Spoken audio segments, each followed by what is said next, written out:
That fumbling intruder on the front porch managed to elude local law enforcement and the feds. This as tonight, Nanos drops a bomb, another one. He thinks an accomplice may exist, plus new DNA. This morning, despite another unsuccessful day searching for Nancy Guthrie, experts believe it's only a matter of time before the DNA authorities found on her property can be traced to a specific individual. How hopeful are you? I am extremely hopeful. I am so happy to hear that the sheriff confirmed that they did find an unknown person's DNA at the crime scene. Someone in Tucson opened Google, searched Nancy Guthrie's home address, then closed the tab. That was June 2025, 8 months before she vanished. They came back in November, searched again, searched for images of the house, this time, a map of the property. Then, in December, still in Tucson, someone searched Savannah Guthrie salary. Not Nancy's bank account, Savannah's salary.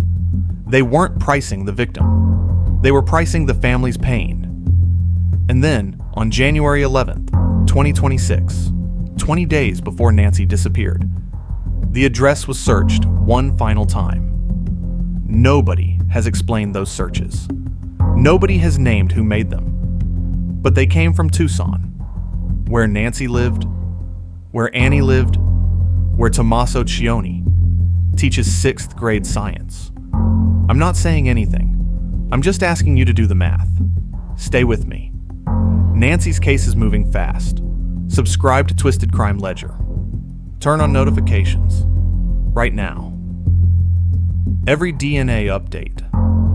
Every contradiction. Every breakthrough. You'll want to be here when this one breaks open. You know the basics of this case. Nancy Guthrie, 84 years old, mother of NBC Today. Co-host Savannah Guthrie. Reported missing February 1st, 2026, from her home in Tucson, Arizona. No arrest, no named suspect, no proof of life. You've seen the FBI footage, the masked figure at her door, the backpack, the holster, the gloves. You've heard about the ransom notes demanding Bitcoin, the helicopter scanning for her pacemaker signal, the DNA on the glove that matched. Nothing in the national database. You know all of that, and you're still here because something doesn't sit right. And you're correct.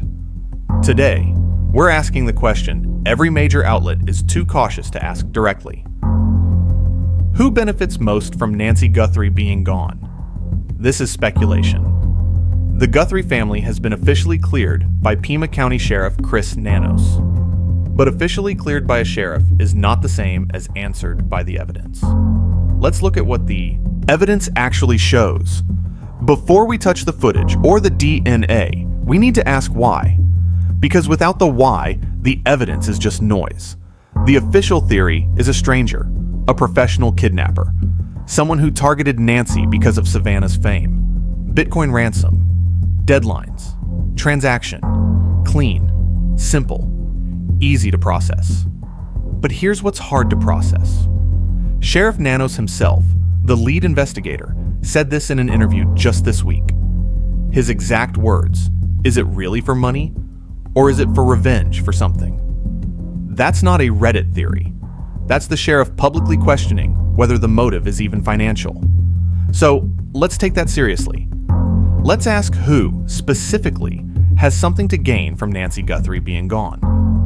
Nancy Guthrie is not a wealthy woman. Her home in the Catalina foothills, purchased in 1985, never transferred, is valued at approximately $1.1 million. Beyond that, a modest pension from her years as a clerk at the University of Arizona, personal savings, and the small inheritance left by her husband Charles when he died of a heart attack in 1988. That's it. One house, one pension, a few savings.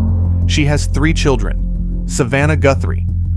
Reported annual salary, $8 million. Net worth, $40 million. Savannah does not need her mother's estate. Cameron Guthrie. Retired F-16 fighter pilot. military pension, independent. Cameron doesn't need it either. And then there's Annie Guthrie. Annie lives in Tucson, 4 miles from her mother's house. She's a poet, an author, a jeweler. She works at the University of Arizona Poetry Center. Her husband, Tommaso Cioni, teaches 6th grade science and biology at Basis Oro Valley School. Middle school science teacher.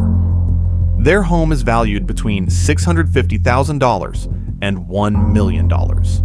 Now, a $1.1 million home, a pension, an inheritance, divided 3 ways, represents roughly 3 to 4 years of a middle school teacher's salary. That's not a small number.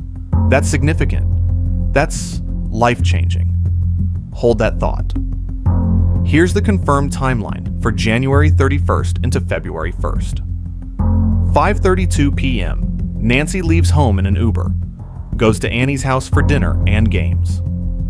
9:48 p.m., Nancy is dropped off at home, not by the Uber, by Tommaso Cioni, her son-in-law. Sheriff Nanos confirmed this to the New York Times personally. Cioni drove her, watched her go inside, saw the garage door close, then drove away. He is the last confirmed person to see Nancy Guthrie alive. 9:50 p.m., garage door closes. 1:47 a.m., doorbell camera disconnects. That's a nearly 4-hour window between the last sighting and the moment the camera goes dark. 4 hours. Now here's what nobody is talking about. 2:28 a.m., Nancy's pacemaker disconnects from her phone. 41 minutes after the camera went dark. Think about what that means. If the kidnapper arrived and immediately took her, the pacemaker disconnects at 1:47, but it didn't. It disconnected at 2:28. So for 41 minutes, the camera was disabled. The property was compromised, and Nancy's pacemaker was still transmitting. What happened in that window? 4 miles is a 7-minute drive. 41 minutes is enough time to drive there and back. 4 times. That gap has never been publicly explained, and that gap is where this case lives. Now, let's go back to that footage. Because the footage doesn't just show a suspect, it shows something far more specific. Former FBI Supervisory Special Agent Jennifer Coffin-Daffer analyzed the video and said publicly, in her exact words, they knew exactly where that camera was.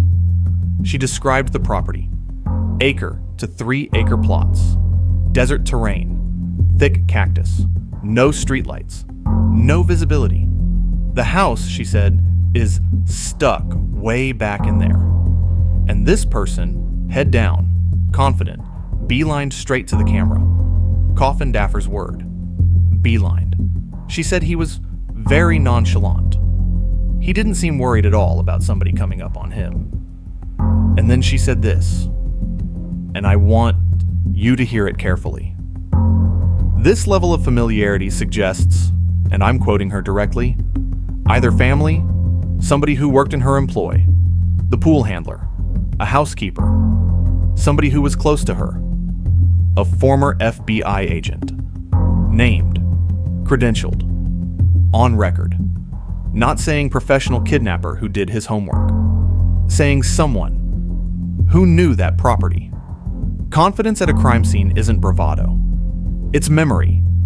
Here's a rule for following any investigation. Never take a press conference at face value. Not because investigators lie. Because press conferences serve a strategic purpose. And that purpose is almost never telling you everything they know. What the sheriff said publicly. February 16th. The Guthrie family is cleared. Quote, they are victims. Plain and simple. What investigators actually did. They searched Annie and Cioni's house, then came back and searched it again. Multiple visits, multiple warrants, multiple times returning to the same house 4 miles from the crime scene. You don't keep returning to a cleared family's home just to say hello. Journalist Ashley Banfield, former CNN anchor, former News Nation host, reported on February 4th that Annie Guthrie's car was seized and towed into evidence with a connection to Cioni. The sheriff's office response? Not, "That's false." Not, "No car was seized." Their exact words: "We are not confirming the car being seized." Not a denial. A careful non-answer. Banfield doubled down on Dan Abrams' Sirius XM show. She said her source, a highly regarded law enforcement source, had stood by the reporting every single day. Her exact words: "When they take shots at you, you're standing on the target." The details she got right. The smashed cameras confirmed. The return visits to Annie's house confirmed. Make the details they won't confirm very hard to dismiss. Right now, Nancy Guthrie is 84 years old, fragile heart, daily medication, gone for 19 days. The FBI is flying, helicopters scanning for her pacemaker signal. Investigators are running DNA through genetic genealogy, the same method that caught the Golden State Killer. 30,000 tips, and still nothing public.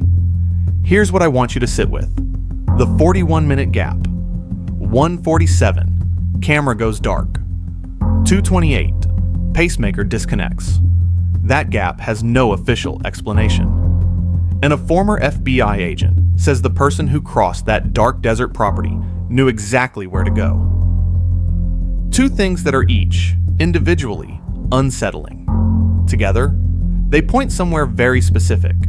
This case teaches us something uncomfortable.